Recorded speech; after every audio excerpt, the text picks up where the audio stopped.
Hello, everyone. Welcome back to my YouTube channel. If you're new here and enjoying the series so far, make sure to hit that subscribe button, give the video a thumbs up, and share it with your friends who might find it helpful. In today's video, we're going to set up an authentication system for both our backend and frontend. Let's dive right into it. First, let me walk you through what we'll be using for our authentication setup. For this series, I've chosen to go with Clerk. Clerk is a cloud-based authentication provider that simplifies user authentication by offering ready-made components and APIs.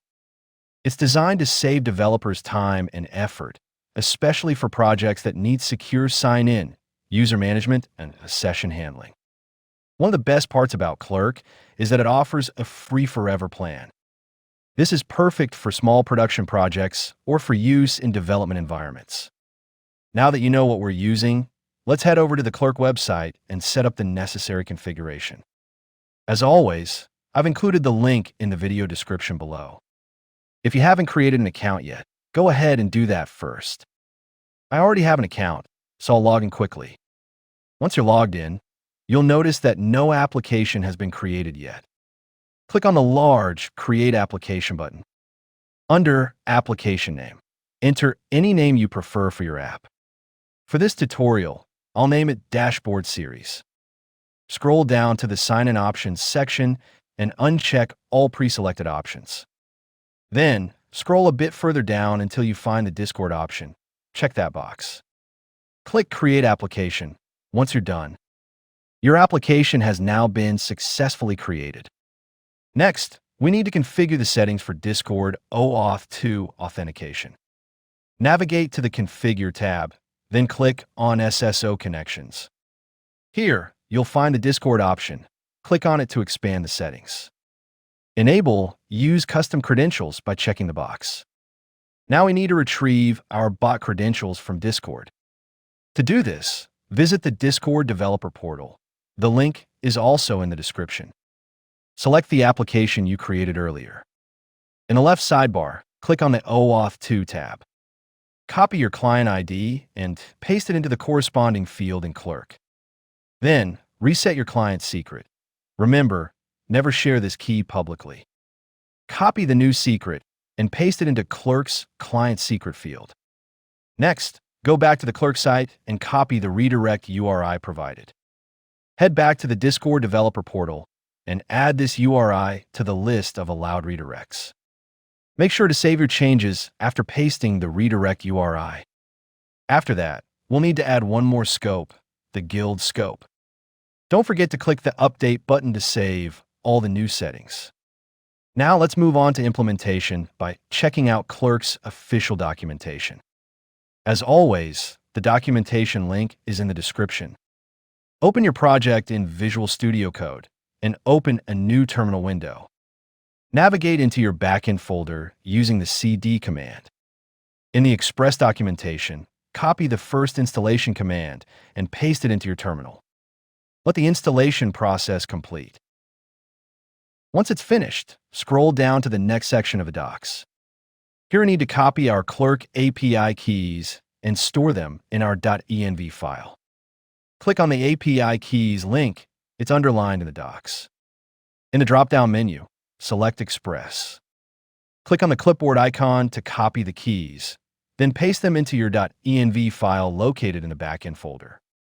Keep in mind, these API keys are sensitive and should never be shared with anyone.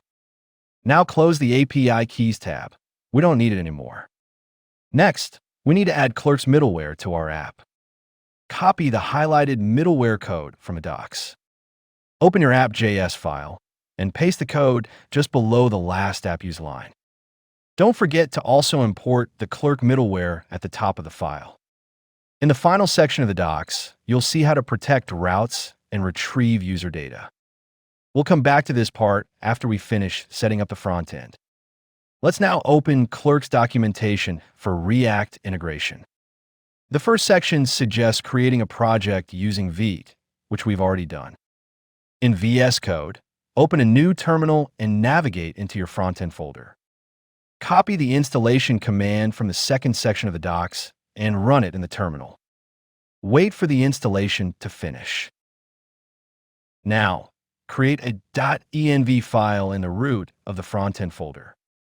Again, click on the API keys link in the docs, and this time, choose React from the dropdown. Copy the API key and paste it into your new .env file. Once you've done that, you can close the tab. We won't need it anymore. Now, open the main.jsx file. We'll be working with this for the next setup step. Copy the highlighted import and configuration code from the docs. Paste it just below your existing import statements. Next, we'll add the Clerk provider component. Wrap your entire app inside this provider. Paste the opening tag right below strict mode. Paste the closing/Clerk provider tag just above the closing/strict mode tag. Again, don't forget to import the Clerk provider component at the top of the file. Now let's move on to adding login and logout functionality. Open app.jsx and create a new div element just under your mode toggle component. Copy the highlighted login/logout components from the docs and paste them inside the new div. Then, copy the necessary imports and paste them right below your existing import statements. Be sure to save all your files.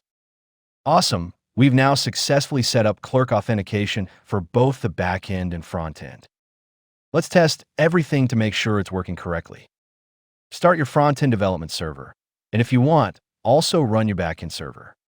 While the backend isn't required for this test, I'll run it anyway. Open your browser and visit the frontend app.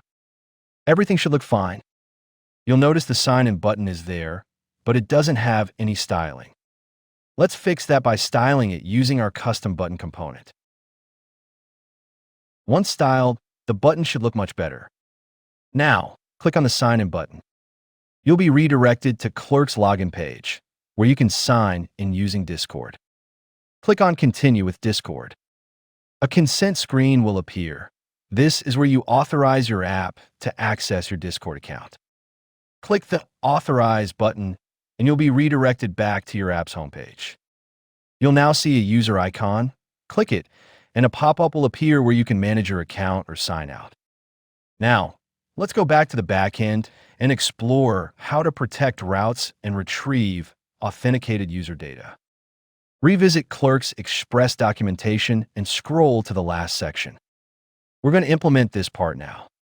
To protect routes, use the require auth middleware function.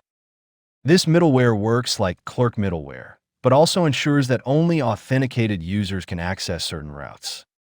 Let's create a new route below the /bot-test route. We'll name it /protected. Apply the require auth middleware to this route.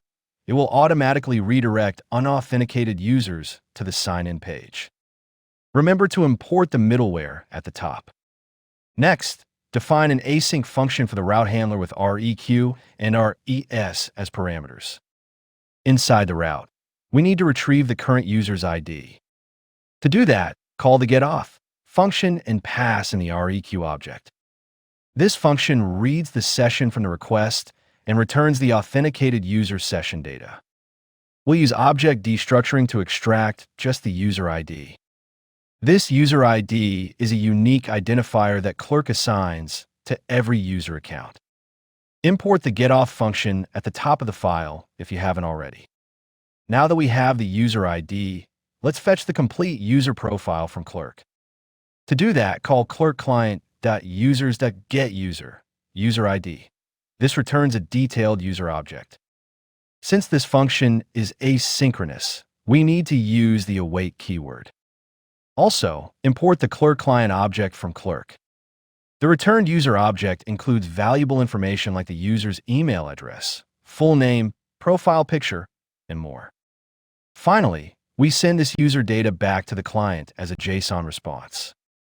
By returning res.json user, we allow the frontend to access and display user details. This is helpful when you want to show the currently logged in user's profile on the dashboard. Let's test this route now. If your backend server isn't running, go ahead and start it. In your browser, go to the /protected route. Since we're already signed in, You should see your user data returned as JSON. Now let's try signing out. Go back to the front end, click the user icon, and hit the sign out button. Once you've signed out, return to the /protected route in your browser and refresh the page. You'll be redirected back to the home page, which confirms that the route is protected. Try accessing the /protected route again, and once again, it should redirect you since you're no longer authenticated. And that wraps up today's tutorial. In this video, we covered how to set up Clerk as a secure and modern authentication solution for both backend and frontend. Let me know your thoughts in the comment section below. If you enjoyed this series so far, drop a like on the video. It really helps support the channel. You can also suggest what tutorials you want to see next. And don't forget to join our community Discord server.